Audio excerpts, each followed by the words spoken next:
Hello everyone, how are you all? I hope you all are safe and healthy.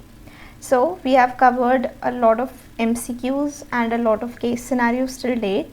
So today's target is to complete case scenario number 9 and case scenario number 10. So let's begin with case scenario number 9. Star Gold Enterprises is an automobile company having multiple branches. The company has local sales, interstate sales as well as export of automobile. During the financial year 2021, the company appointed Messrs. Ram, Shyam and Associates as their tax auditor as well as GST auditor to conduct the audit of financial year 1920. Messrs. Ram, Shyam and Associates were the tax auditors of Star Gold Enterprises for last year also. Okay, so the tax auditor is same as the previous year, and also they have appointed them as the GST auditor for the current year, which is 1920. Now, the auditors started their tax audit and GST audit without signing any new engagement letter, as the scope and fee of the GST audit was discussed with the management and the scope of tax audit was the same as with a 5% increase in the fee amount. So here they are saying that GST audit and tax audit was started but no engagement letter was signed.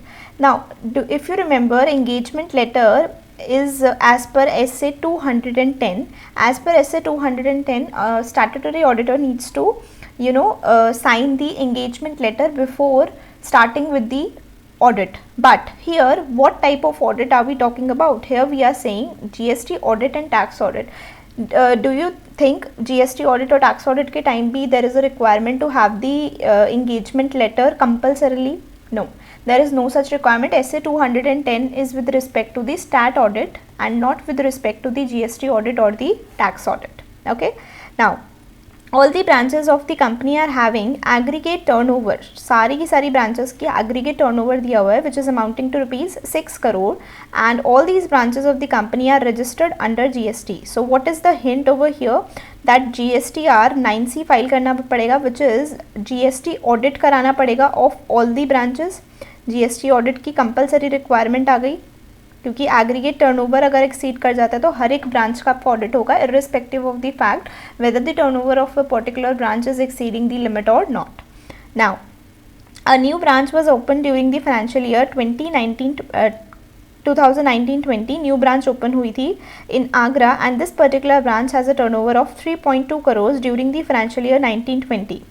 Now, the management of Star Gold Enterprises has asked Messrs. Ram, Shyam and Associates to conduct the GST audit of all the branches exceeding the threshold of 5 crores except the branch of Agra, as its turnover is only 3.2 crores during the relevant year. Do you think management is correct over here? No, the management is not correct. Why? Because we have to see the turnover on an aggregate basis of all the branches, irrespective of the fact whether the turnover amount of a particular branch is exceeding the threshold limit or not. So here even in case of Agra, the GST audit is applicable. Now the management is incorrect over here. Now the management is sure to achieve the turnover of Agra branch exceeding 5 crores from the next financial year. भाई next से हो रही है तो बहुत अच्छी बात है, but इस साल का भी for the financial year 1920 also they are required to have the GST audit done. Next, further during the year the GST officer has issued a notice ordering special audit. तो GST ऑफिसर ने क्या किया, notice issue किया है कि आपको special audit करवाने की रिक्वायरमेंट है under section 66 for the financial year 18-19 in case of Star gold enterprises. The management of Star Gold Enterprises has asked Messrs. Ram, Shyam and Associates to take this assignment also. वो कह रहे हैं कि जो special audit कराने की requirement है ना, ये भी ऐसा करो, आप ही लोग हमारा स्पेशल ऑडिट भी कर दो फाइनेंशियल ईयर 18-19 का. Do you think he is correct in this saying? No. ये ऐसा क्यों कह रहे हैं कि जो 18-19 का ना उन्होंने सिर्फ टैक्स ऑडिट किया था, जीएसटी ऑडिट तो वो 19-20 का कर रहे थे Messrs. Ram, Shyam and Associates. तो कह रहे क्योंकि आपने जीएसटी ऑडिट नहीं किया था, कोई बात नहीं जी, आप स्पेशल ऑडिट कर दो और रिपोर्ट वगैरह इशू कर देना. बताओ यहाँ पर जो सेक्शन 66 के अंदर ऑडिट होता है वो ऑडिट कौन करवा रहा है? वो डिपार्टमेंट करवा रहा है, जीएसटी ऑफिसर करवा रहा है. तो ऑडिटर को इशू करने की रिस्पॉन्सिबिलिटी भी या राइट किसके पास होगा? ऑफिसर के पास ही होगा. जिसमें हमने पढ़ा था कि कौन करता है ऑडिटर का अपॉइंटमेंट? कोई भी जो भी ऑफिसर्स हैं they should not be below the rank of assistant commissioner, वो ही ऑफिसर अपॉइंट कर सकता है ऑडिटर को। क्या मैनेजमेंट कर सकती है? No, the management can not appoint the auditor for the purpose of special audit under section 66। Now the management here is incorrect in saying कि आप messrs Ram Shyam and associates you take the assignment for the financial year 18-19 with respect to this special audit. ठीक है, now this is totally incorrect from the point of view of sections. Now, during the course of GST audit for the financial year 1920, Messrs Ram Shyam and Associates have determined an additional tax liability of GST amounting to rupees 2.5 lakhs payable by Star Gold Enterprises. The management decided to pay 0.5 lakhs as according to them, the shortfall of GST paid by the company will not exceed 0.5 lakhs. During the year financial 1920, the company exported automobiles to UK-based company amounting to pound 2 lakhs. The exchange rate on तो पहले तो सबसे पहले ये दोनों चीज़ें ना अलग हैं, यहीं तक पहले डिस्कस करते हैं। यहाँ पर क्या हो रहा है, ऑडिटर्स ने 2.5 लाख्स की लाइबिलिटी डिटर्मिन की है कि आपकी इतनी एडिशनल लाइबिलिटी बनती है। ठीक है, अब ये मैनेजमेंट क्या कह रही है कि हमारे हिसाब से तो सिर्फ 0.5 बनती है, तो हम इसी का पेमेंट कराएंगे, बाकी की जो 2 लाख्स हैं हम उसका पेमेंट नहीं करा रहे। तो यहाँ पर क्वेश्चन आता है whether the management is bound by the additional liability calculated by the GST auditors, whether they have the right to reject or to partially accept the additional liability determined by the auditor. Yes, as per the sections GST audit के अंदर देर is no compulsion कि जो auditor ने additional liability की calculation करी है आपको उतना ही अमाउंट पे कराना पड़ेगा, ऐसा कुछ नहीं है। The management has the full authority, full right whether they want to accept the whole additional liability or not. If they don't accept the whole amount, they can just pay the additional liability which is acceptable to them. What is being done here is totally correct. ऐसे कोई problem वाली बात नहीं है। Let's move on to the next part.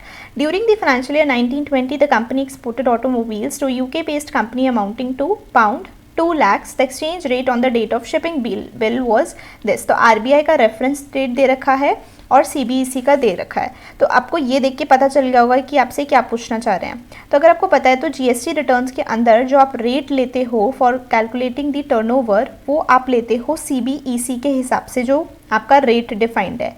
और अगर मैं बात करूँ आपके अकाउंट्स के हिसाब से, बुक्स ऑफ अकाउंट्स के अंदर जो आप रेट लोगे वो आप लोगे RBI रेफरेंस रेट। तो definitely there is going to be a difference. कितना 3 रुपीज़ का डिफरेंस होगा, 3 रुपीज़ इंटू 2 लाख पाउंड्स, इतने का आपका डिफरेंस आ रहा होगा। Your annual turnover as per GST will be less as compared to the turnover shown in the accounts by rupees 6 lakhs. Difference क्यों है? क्योंकि दोनों के अंदर अलग अलग रेट्स फॉलो हो रहे होंगे। ठीक है, ये आपको पता ही होगा ऑलरेडी, GST ऑडिट के अंदर आपने पढ़ा होगा। Now the management has book the sales in the books of accounts at the rate of 95, बिल्कुल ठीक किया, RBI रेफरेंस रेट के हिसाब से करना था। The same exchange rate is being used for the purpose of GST filing. यहाँ पर उन्होंने थोड़ी सी गड़बड़ कर दी, रेट कौन सा लेना होता है, CBEC वाला रेट लेना होता था, 92 पर दिखानी थी, उन्होंने ज़्यादा बुकिंग कर दिया, ओवर बुक कर दिया।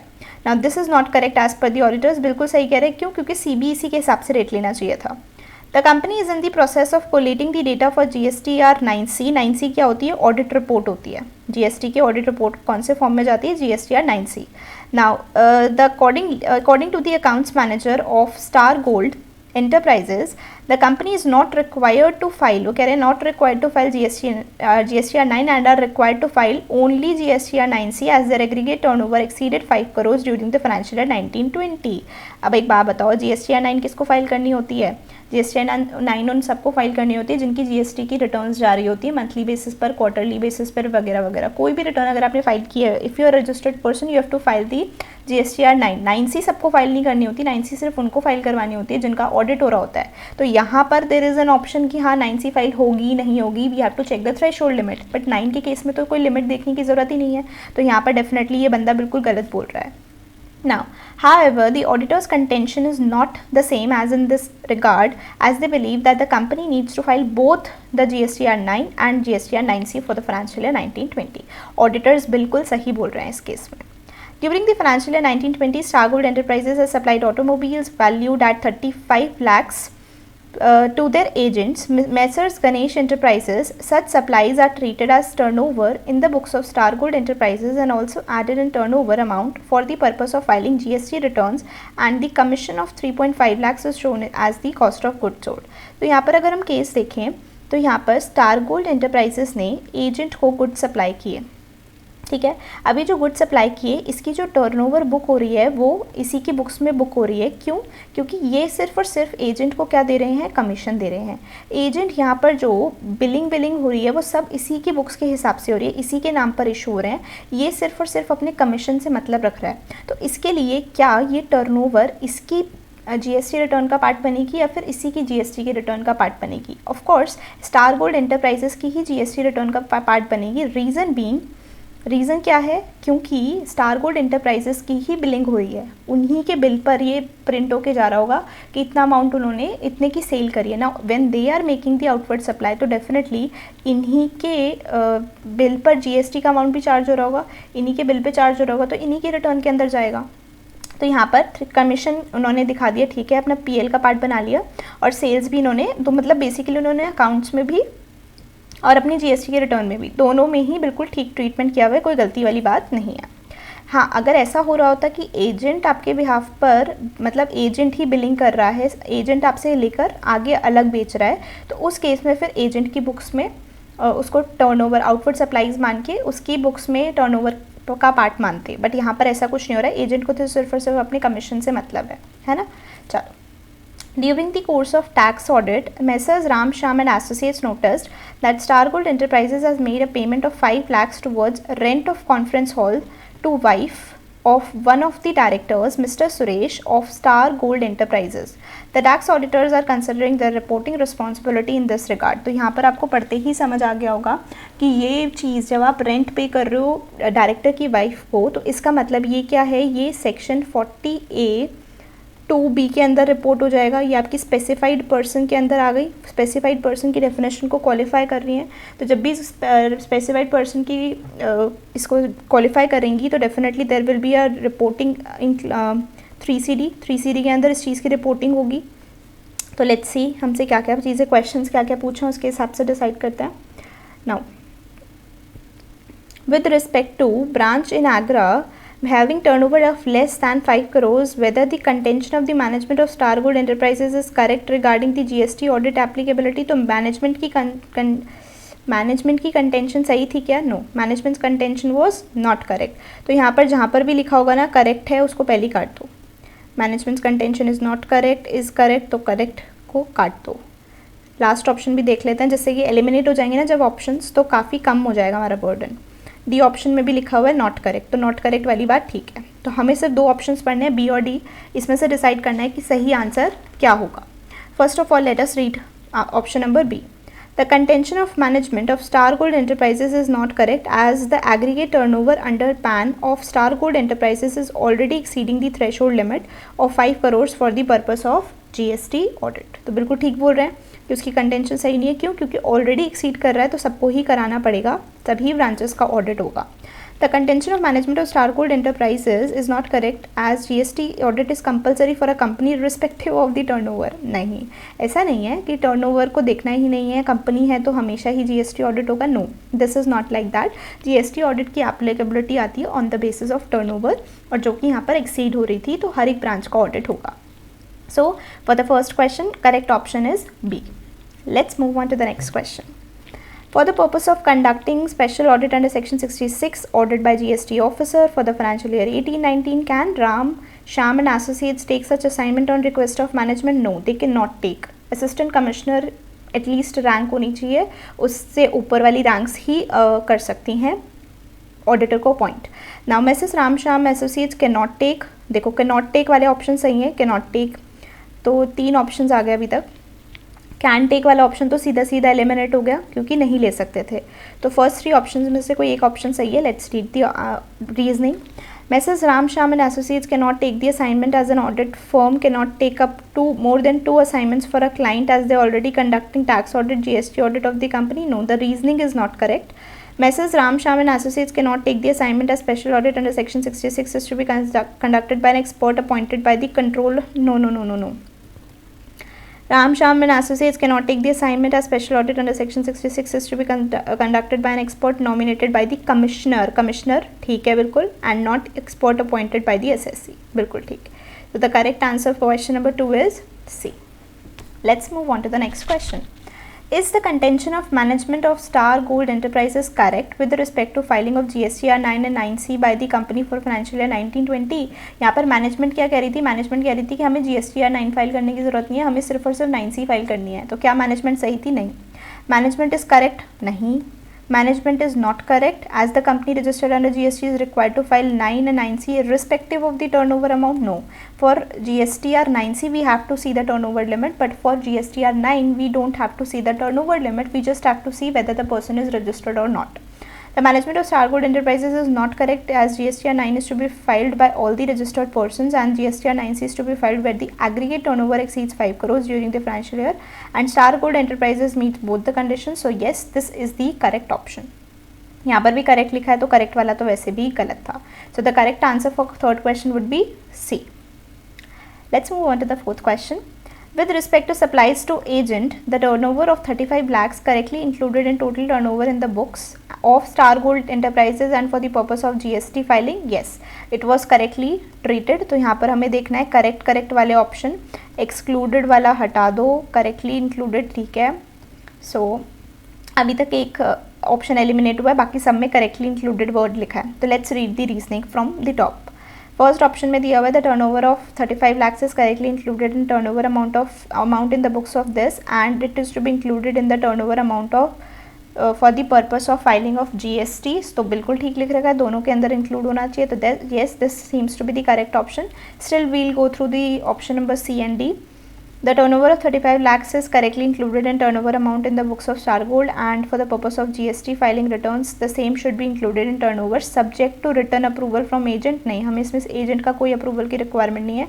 तो यहाँ तक ये ठीक था, बट यहाँ पर इन्होंने थोड़ी सी गड़बड़ कर दी. The turnover of 35 lakhs is correctly included in the turnover amount in the books of Star Gold Enterprises. However, the same should be treated as part of agent Mr. Ganesh turnover and not part of this. नहीं, उसकी turnover में तब आता जब वो independently work कर रहा होता, वो हमसे खरीद के आगे बेच रहा होता, उसी की इनवर्ड सप्लाई और आउटवर्ड सप्लाई बन रही होती. बट यहाँ पर ऐसा नहीं हो रहा है ना. सो नेक्स्ट क्वेश्चन पर आ जाते हैं. Question number 5. With respect to foreign exchange rate for the export of automobiles to UK based company, what exchange rate should be taken for booking sales in the books of accounts of Star Gold Enterprises and for the purpose of GST filing? तो GST के लिए we'll take the CBEC वाला rate and for the books we take the RBI वाला rate. So for the exchange rate for the purpose of booking sales should be RBI reference rate and for the purpose of this notified should be taken. So correct option इस case में क्या लग रहा है? A ही लग रहा है. देख लेते हैं बाकी क्या दिया हुआ है. RBI rate इसमें बोल रहे हैं for the purpose of booking and also for the purpose of GST return. No. CBC notified rate should be taken as exchange rate for the purpose of booking and also for GST returns. No. The exchange rate for the purpose of booking of sales should be CBEC notified. तो इन्होंने ये उल्टा दे दिया कि CBEC का इसके लिए होना चाहिए और उसके लिए GST के लिए RBI. नहीं, ऐसा नहीं है, ऑपोजिट है. सो the correct answer in this case would be A. Okay, let's move on to the next question. Question number 6. Which of the following is correct with respect to engagement letter of tax audit and GST audit assignment? तो मैंने आपको पहले ही बताया था कि यहाँ पर confuse करने की कोशिश कर रहे हैं. ऐसे 210 आपका GST ऑडिट और इस पर नहीं लगेगा, टैक्स ऑडिट पर, वो सिर्फ स्टैट्यूटरी ऑडिट के केस में लगता है. तो यहाँ पर there is no reporting requirement in this regard for the tax auditor as the same is the matter of examination by the statutory auditor while conducting the audit under Companies Act. The tax auditor should report under clause 23. 1 second. Which of the following is correct with respect to the engagement letter? तो engagement letter वाली बात तो इसलिए थी ना,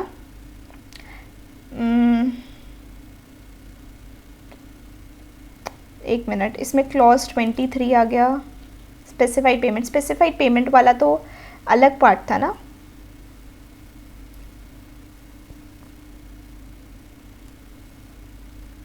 specified payment वाला तो हमारा ये वाला था जिसमें 5 लाख की पेमेंट करी थी वाइफ को, डायरेक्टर की वाइफ थी वो. Okay, I have understood. इसमें क्या किया इन्होंने ये वाला पोर्शन, ये जो मैं आपको मार्क करके बताती हूँ, जो ये वाला पोर्शन है ना, इसको मिक्स कर दिया है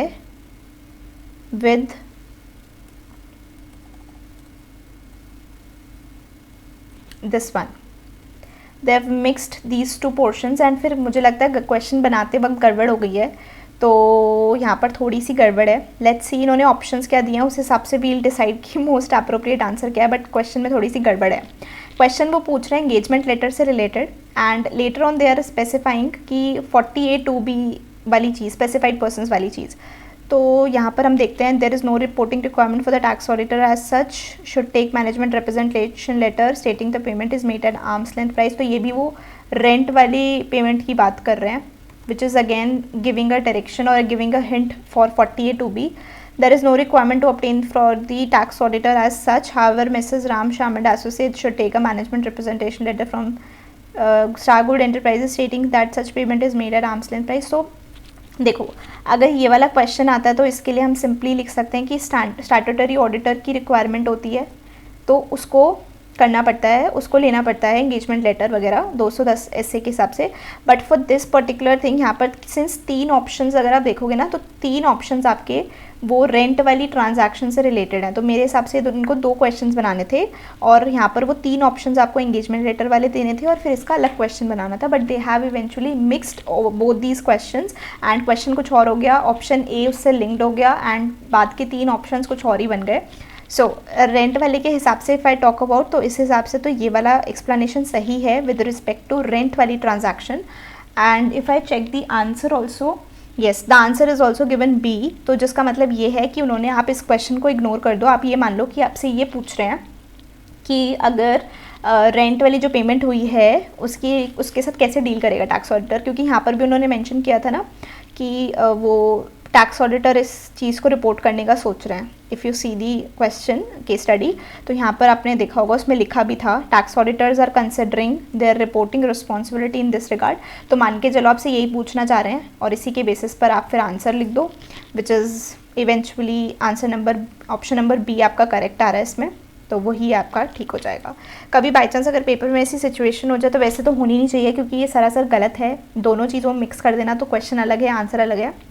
but in case it happens तो आप क्या कर सकते हो, आप इस केस में क्या करोगे, जैसे मैंने अभी क्या किया था, सारे के सारे ऑप्शंस को गो थ्रू किया था, क्वेश्चन और फर्स्ट ऑप्शन को पढ़ के तो मुझे भी लगा ठीक है, बट बाद के 3 ऑप्शंस आप देखोगे तो एक ही है ना. तो आप जो मेजॉरिटी ऑप्शंस जा रहे हैं ना उसके बेसिस पर डिसाइड कर लेना.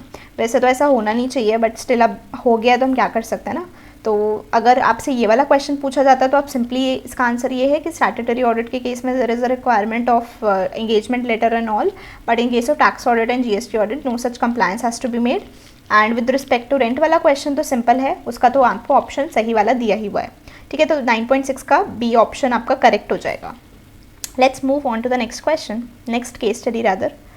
Okay, Messrs ANS and Associates have been appointed as statutory auditors of Delco Limited, a listed company. Listed company के auditors हैं for the financial year 1920. Delco Limited deals in manufacture of shoes.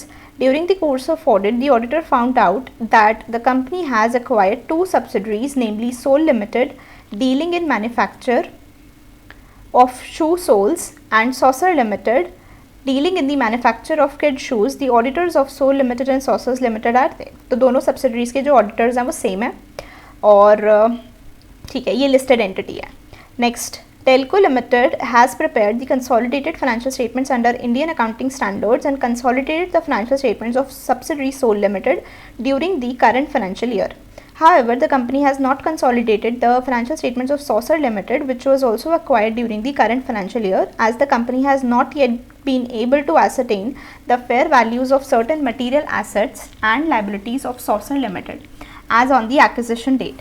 Now, this acquisition is accounted for as an investment in the books of Delco Limited. Had the company consolidated the financial statements of both the subsidiaries, there would have been material impact on important elements of the financial statements. तो ये तो बहुत बड़ी बात हो गई. यहाँ पर कह रहे हैं कि आपकी एक Delco Limited है, इसकी 2 subsidiaries हैं, Sole Limited और सॉसर लिमिटेड. इसको कंसोलिडेट कर दिया है बट इसको अभी तक कंसोलिडेट नहीं किया है. द रीज़न बीइंग कि वो जो एक्विजिशन रेट पर आपको फेयर वैल्यूज़ चाहिए होते हैं ना, वो फेयर वैल्यूज़ अभी तक डिटर्मिन नहीं हुई है एंड ये अभी भी आपकी इन्वेस्टमेंट्स की तरह शो हो रही हैं इन the books of Delco limited. But अगर हम इनको देखें, अगर इनको कंसोलिडेट किया जाता दोनों सब्सिडरीज़ को तो इसका ना काफ़ी ज़्यादा मटीरियल इम्पैक्ट होता. अब क्योंकि नहीं कर रहे हो तो definitely there is a flaw. आगे बढ़ते हैं. At the time of finalization of the audit report of the company for the year ended 31st March 2020, the auditors are considering their reporting responsibility for non-consolidation of the financial statements of Saucer Limited, which is very correct. The auditors also asked the management to disclose their reason for non-consolidation of financial statements of Saucer Limited in the notes to accounts. ठीक है, management करना चाहती है तो बहुत अच्छे, नहीं करना चाहते तो कोई प्रॉब्लम नहीं है, लेकिन हाँ अगर कर देती है तो अच्छा ही रहेगा. मैनेजमेंट का स्टैंड पता चलेगा कि क्यों उन लोगों ने डिस्क्लोजर्स नहीं किए. Now, also the financial statements of Delco Limited of the current financial year include the corresponding figures without consolidation of the previous financial year 18-19. Obviously, जब इस साल उन्होंने acquire किया तो पिछले साल तो consolidation हुआ ही नहीं होगा.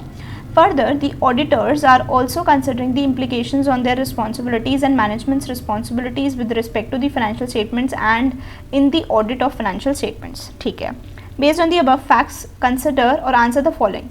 With respect to non-consolidation of financial statements of Saucer Limited with the financial statements of Delco Limited, how the auditor should deal with the same in the report. So obviously इस case में क्या होगा, आपको देखना पड़ेगा कि जो non consolidation की वजह से इफेक्ट आ रहा है, whether that effect is material, whether that effect is pervasive. अगर आपका इफेक्ट जो है वो मटीरियल प्लस परवेसिव है तो देयर इज़ एन ऑप्शन कि आप क्वालिफाइड या डिस्क्लेमर ऑफ क्वालिफाइड या डिस्क्लेमर ऑफ ओपिनियन दे सकते हो. बट अगर आप इस चीज़ को डिटर्मिन कर पा रहे हो कि किस तरीके का बेसिकली कि financial statements true and fair view नहीं दे पा रही हैं, इस चीज़ को आप डिटर्मिन कर पा रहे हो तो definitely you are going to go with the adverse opinion. लेकिन अगर आप कुछ भी गैदर नहीं कर पा रहे, you are not able to perform the audit also, तो उस केस में डिस्क्लेमर ऑफ ओपिनियन दिया जाता है depending upon the pervasiveness and materiality of the effect. ठीक है, तो इस पर्टिकुलर केस में वी सी क्योंकि नॉन कंसोलिडेशन हो रहा है and the effect was also material pervasive and you know किस वजह से हो रहा है, तो उस केस में आपको क्या देना चाहिए, you should give an adverse opinion अगर आपका material और pervasive effect है तो. ठीक है, so let's see which option is correct. The auditor should give a disclaimer of opinion. No, the auditor should not give a disclaimer of opinion because he knows कि, और वो ऐसा नहीं कि वो अपना audit perform नहीं कर पा रहा, he is able to perform the audit and he knows the reasons as well. Now, the auditor should give an adverse opinion if the impact is material and pervasive in his audit report. This seems to be the correct option. Let's read the other two options as well. The auditor should mention the fact in the emphasis of matter para pervasive in his audit report. तो ये हो गया आपका इससे 706. The auditor should mention this fact in the other matter para pervasive in his report. तो एक बात बताओ कि जब आपको क्वालिफिकेशन देनी होती है तो आप क्या ऐसा कर सकते हो, क्वालिफिकेशन ना दे के आप EOM पैरा OM पैरा देकर काम ख़त्म कर लो? नहीं. अगर आपको मॉडिफिकेशन देनी है, क्योंकि ये बहुत बड़ी बात है कि आपने कंसोलिडेशन नहीं किया, तो ये आप EOM पैरा OM पैरा में दे के काम ख़त्म नहीं कर सकते. You have to give a qualified report. Qualified में भी you will give the adverse opinion. Why? Because the effect, if the effect is material and pervasive, definitely you should go for the adverse opinion. EOM para and OM para is not the solution. So the correct option for the first question will be B. Let's move on to the next question. With respect to corresponding figures इस कौन सा standard होता है? SA 710. SA 710 आप लोगों ने I hope reporting वाले सारे स्टैंडर्ड्स कवर किए हुए हैं. In case you have not done it, I will give the link of these videos in the I button. आप वहाँ से चेक कर सकते हैं अगर आपको डिटेल्ड अंडरस्टैंडिंग लेनी है इन पर्टिकुलर एसेज की. मैंने सारी की सारी वीडियोज़ चैनल पर अपलोड की हुई हैं. In case you are new here and you don't know about it, I have uploaded all the standards related videos. I have uploaded a lot of other videos as well. Please check out the description box below. I've given the link of all these videos. Okay, so let's move further. Question number 2 is with respect to corresponding figures of financial year 18-19 in the current year financial statements, what are the auditors reporting responsibilities for the same? तो देखो corresponding figures के लिए अगर आपको standard SC 710 याद है तो उसमें था कि स्पेसिफिकली यहाँ पर जो है रिपोर्टिंग से रिलेटेड पूछ रहे हैं कि रिपोर्टिंग रिस्पॉन्सिबिलिटी क्या होगी पिछले साल के फाइनेंशियल ईयर्स, क्योंकि 18-19 की बात हो रही है ना. तो इसके लिए मैंने एक समरी चार्ट भी दिया हुआ था बहुत अच्छा सा. उसमें ये था कि अगर आपके पिछले साल के फाइनेंशियल स्टेटमेंट्स ऑडिटेड हैं प्लस आपने उसका ऑडिट नहीं किया था लेकिन उसकी जो रिपोर्ट थी वो क्वालिफाइड रिपोर्ट थी, तो उस केस में आपको चेक करना पड़ता है कि जो क्वालिफिकेशन जिस रीज़न की वजह से दी थी वो रीज़न अभी भी रिजॉल्व हुआ है या नहीं, अभी भी वो मैटर एग्जिस्ट करता है या नहीं. If that matter has got resolve तो उस केस में कोई प्रॉब्लम नहीं है, आपको कुछ करने की ज़रूरत नहीं है. But if it is not resolve till now then you will definitely give a modification with respect to the corresponding figures in your current year report, but the modification will be with respect to the corresponding figures. You have to clearly mention this. Okay, now if what if the financial statements were not audited, तो definitely you'll have to check कि details वगैरह सब कुछ सही है या नहीं. Also आपको हमेशा ही वैसे तो चेक करना पड़ता है कि जो ओपनिंग फिगर्स हैं वो ठीक है या नहीं, बट दैट विल हैपन. अगर ऑडिट नहीं हुआ तो आपको चेक करना ही पड़ेगा. ऑडिट हुआ था तो आप रिलाई कर सकते हो डिपेंडिंग अपॉन मॉडिफिकेशन था या नहीं. मॉडिफाइड नहीं थी तो वेल एंड गुड है, बस आपको चेक करना है कि कैरी फॉरवर्ड सही से हुआ हो, एज इट इज़ वही फिगर्स हो जो पिछले साल भी दी हुई थी, है ना. So this is what as per 710 essay is given. Let's read the options. The auditor's opinion should refer to each period for which the financial statements are presented. No, primarily अगर हम देखें तो it is not our responsibility to refer to the corresponding figures unless and until there is a material misstatement. So this option is irrelevant. बिल्कुल गलत है.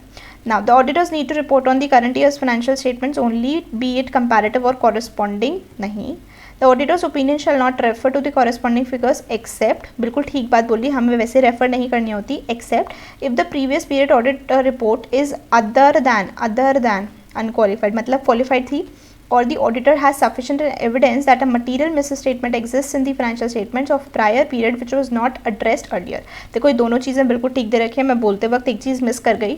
मैंने आपको ये चीज़ तो बता दी थी कि अगर आपकी क्वालिफाइड रिपोर्ट थी तो उस केस में definitely have to check whether the qualification का जो रीज़न था whether that has been resolve in the current year और not.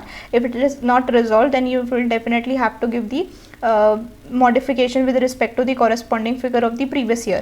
But here I missed that point कि अगर आपके पास ऐसा भी हो सकता है कि आपकी unmodified report थी, मतलब unqualified report थी, but still आपको लेकिन इस बार ऑडिट करते हुए कुछ ऐसी इन्फॉर्मेशन मिली है, उसके लिए आपके पास एविडेंस है कि जो पिछले साल की फिगर है उसमें मटीरियल मिस स्टेटमेंट है और उसको एड्रेस करना चाहिए था बट नहीं हुआ था. somehow the auditors missed it and now you have got the evidence कि हाँ पिछले साल कुछ गलती है, then in that case also you can definitely refer to the reporting with respect to the corresponding figures. उस केस में भी you are definitely allowed to do the reporting part. तो definitely this seems to be the correct option here. Let's read the D option also. The auditor has no reporting responsibility for the financial statements of any year other than current year. तो बिल्कुल गलत बात लिख रखी है, तो सीधा सीधा पता चल रहा है the correct answer is C in this case. अगर आपको कोई भी डाउट्स हैं तो प्लीज़ 710 वाली वीडियो ज़रूर चेक करना, आपके सारे डाउट्स क्लियर हो जाएंगे. मैंने उसमें बहुत अच्छा समरी चार्ट भी बनाया हुआ है इस रिपोर्टिंग पार्ट से रिलेटेड स्पेसिफिकली. उसका टाइम स्टैम्प भी एडेड है. अगर आपको सिर्फ समरी देखनी होगी तो आप सिर्फ समरी भी चेक कर सकते हैं. Okay, let's move further. What is the reporting responsibility of the auditor in case the prior period financial statements are not audited. Not audited के केस में मैंने आपको बताया था आपको चेक करना पड़ता है कि जो वो फिगर्स हैं वो ओपनिंग वाली फिगर्स वो सही हैं या नहीं. And you have to also mention this fact in the other matter para कि पिछले साल के जो फाइनेंशियल्स थे they were not audited. This has to be mention. और अगर हाँ अदर मैटर में आपको ये चीज़ तो बतानी होती है, प्लस आपको ये भी बताना होता है कि पिछले साल अगर ऑडिट हुआ था तो ऑडिटर का नाम क्या था, ऑडिटर की फॉर्म क्या थी, membership number etcetera etcetera. But here the case is specifically for what, specifically कि अगर ऑडिट नहीं हुआ था तो अदर मैटर पैरा में you have to disclose this fact कि ऑडिट नहीं हुआ था. ठीक है. Now let's move on to the options. The auditors need to report such matter in the key audit matter. Key audit matter में नहीं करना होता disclose. The auditor needs to report this matter in the other matter para. Definitely the auditor will be responsible for obtaining the sufficient appropriate audit evidences that opening balance so not contain material misstatement. Definitely क्योंकि audit नहीं हुआ तो आप sure नहीं हो सकते ना कि पिछले साल की फिगर्स सही है या नहीं, क्योंकि आप किसी की रिपोर्ट पर रिलाई नहीं कर सकते. Definitely these two answers are सही, तो इसीलिए ऑप्शन आपका डी करेक्ट हो जाएगा. Why? Because D says B and C both are correct. तो definitely our correct answer will be this one. ठीक है. So third question का option कौन सा correct है? D. Let's move on to the next question. Question number 4. Preparing the financial statements in accordance with the applicable FRF is the responsibility of management of Telco Limited. Correct है बिल्कुल. Which of the following is correct in this regard to disclosure of such management responsibility? So this is implied responsibility of management and is presumed in the audit. नहीं, आपको report पता होगी 700 के अंदर, ऐसे 700 के अंदर हमने पूरा रिपोर्ट का फॉर्मेट पढ़ा था जिसके अंदर हमने पढ़ा था कि हम ऑडिटर्स रिस्पॉन्सिबिलिटी से पहले तो मैनेजमेंट रिस्पॉन्सिबिलिटी का सेक्शन डालते हैं. तो definitely this is not an implied responsibility. हम ऑडिट में ऐसा प्रिज्यूम करते नहीं हैं, हम उसको मेंशन करते हैं. Now, the management may undertake to accept such responsibility through an engagement letter itself. No, the auditor's report should describe. Auditor की report के अंदर ये चीज़ described होनी चाहिए. The management's responsibility in the section heading responsibility of management for the financial statement. So this seems to be the correct answer. Let's check option D also. The auditor's report should refer to the responsibility of auditors and not that of management. No. आपने अगर 700 S A के अंदर format देखा हुआ है तो definitely you know that कि management responsibility का एक सेक्शन होता है जिसके अंदर क्लियरली मेंशन होता है कि फाइनेंशियल स्टेटमेंट्स को, इनफैक्ट फर्स्ट पॉइंट होता है कि फाइनेंशियल स्टेटमेंट्स को बनाने की रिस्पॉन्सिबिलिटी किसकी होती है, मैनेजमेंट की होती है. ठीक है. Let's move on to the next question. If the auditors of Delco Limited decides to give a qualified or adverse opinion in the current financial year with respect to non-consolidation of the financial statements of Saucer Limited, which of the following is true with regard to EOM para? EOM para कौन से standard के अंदर होता है? Standard होता है excuse me SA 706. ठीक है, तो EOM की बात कर रहे हैं. ऑडिटर के not add EOM para in his report on any matter as qualified adverse opinion is given. नहीं, ऐसा कुछ नहीं है. Even in case of a qualified report adverse opinion आप अपने रिपोर्ट के अंदर EOM पैरा डाल सकते हो, बट ऐसा नहीं होना चाहिए कि आपको क्वालिफिकेशन देनी थी बट आप क्वालिफिकेशन ना देके सिर्फ और सिर्फ उस मैटर को EOM में डाल रहे हो. No, this is not allowed, है ना. EOM paragraph is on a matter can be added if the auditor's opinion is neither qualified nor adverse in respect to that matter, that particular matter, and the matter is fundamental to the user's understanding of the financial statements. कितनी बढ़िया definition लिख रखी है कि आपकी उस particular matter पे qualification या एडवर्स ओपिनियन नहीं होनी चाहिए. उसके अलावा आप कोई भी मैटर यूज़र्स की नॉलेज में लाना चाहते हो, उसको हाईलाइट करना चाहते हो, तो आप EOM पैरा के अंदर डालते हो. This is not with respect to qualification, क्योंकि क्वालिफिकेशन और एडवर्स ओपिनियन देना is a different thing. EOM para कोई सब्सटीट्यूट नहीं है उस चीज़ का. आपको स्टैंडर्ड अगर याद होगा तो क्लियर लाइन्स थी उसमें कि it is not a substitute to your qualification. फिर भी हम दो ऑप्शंस और हैं उनको पढ़ लेते हैं. EOM paragraph on any matter can be added in the auditor's report even if the auditor's report is qualified or adverse with respect to that particular matter. देखो, उस पर्टिकुलर मैटर से रिलेटेड नहीं होना चाहिए. अगर आपकी क्वालिफाइड एडवर्स ओपिनियन है तो उस रिपोर्ट के अंदर आप मेंशन कर सकते हो EOM पैरा. वो बात नहीं कह रहे यहाँ पर. स्पेसिफिकली आपको वर्ड जो हाईलाइट करना है ना, जो चीज़ समझनी है, गलत इंटरप्रिटेशन मत निकालना. अगर कोई भी उस पर्टिकुलर मैटर से रिलेटेड आपकी क्वालिफिकेशन या एडवर्स ओपिनियन है, उस पर्टिकुलर मैटर से रिलेटेड जिसको आप EOM पैरा के अंदर रिपोर्ट कर रहे हो, तो उस केस में नहीं चलेगा. By because it is not the substitute. Okay, तो ये चीज़ ध्यान रखना. Now, EOM paragraph indicates that the auditor's opinion is modified in respect to the matter emphasized. नहीं, यही तो बिल्कुल डेफिनेशन ही नहीं होती. So the correct answer in this case is B.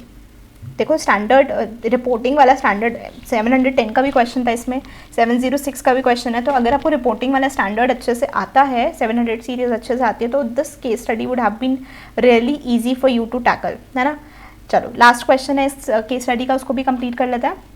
If the management discloses the fact of non-consolidation of financial statements of Saucer Limited in the notes to accounts of current financial year, what will be the impact on the audit report? कोई फ़र्क नहीं पड़ेगा. ठीक है, उसने disclose कर दिया, अच्छी बात है. हम रेफरेंस दे देंगे कि हम इस मैटर के बारे में बात कर रहे हैं, but this does not mean कि हमारी रिपोर्ट चेंज हो जाएगी. हमारी रिपोर्ट वही रहने वाली है.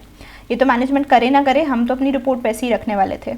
The disclosure in notes to account is the responsibility of management preparing the financial statements. As such, it will not impact the auditor's report in the present case. बिल्कुल ठीक.